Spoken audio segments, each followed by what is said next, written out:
রান্নার আগুন জ্বালানো হয় বাংলাদেশে, কিন্তু খাওয়া হয় ভারতের মাটিতে। বাড়ির এক কোণে ভারত, আবার হেঁটে অন্য কোণে গেলেই পৌঁছে যাচ্ছে বাংলাদেশের মাটিতে। ভাবছেন এই কি অবাক কথা, এমন আবার হয় নাকি?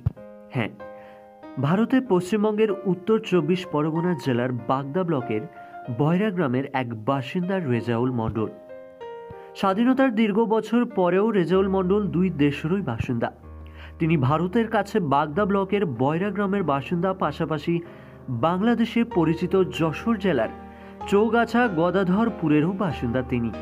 দেশভাগের সময় চলে গিয়েছিল দেশভাগের রেখা ওনার বাড়ির উপর দিয়ে, যার জন্য ওনার বসত বাড়ির অর্ধেক থাকে ভারতে আর অর্ধেক চলে গেছে বাংলাদেশে। যদিও দেশভাগের সেই রেখার উপর আজ কোনো কাঁটাতারের বেড়া নেই, কিন্তু দিনরাত চলে বিএসএফ আর বিজিবির কড়া নজরদারি। দেশভাগের সময় রেজাউল মণ্ডলকে হারাতে হয় তার সব বিষয় সম্পত্তি।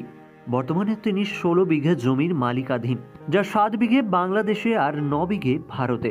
আগে তিনি বাংলাদেশে চাষ করে তা নিয়ে আসতেন ভারতের মাটিতে, যা দু দেশের অনুমতি অনুযায়ী করে থাকতেন তিনি।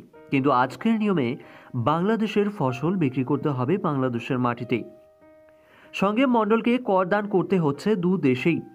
উত্তর বয়রা গ্রামের প্রায় 60টি ঘরের বাসিন্দা, সব বাড়িও সীমান্তের পিলার ঘেঁষা, কিন্তু অর্ধেক ভারতে এবং অর্ধেক বাংলাদেশে। এমন বাসিন্দা শুধু মণ্ডল পরিবারই।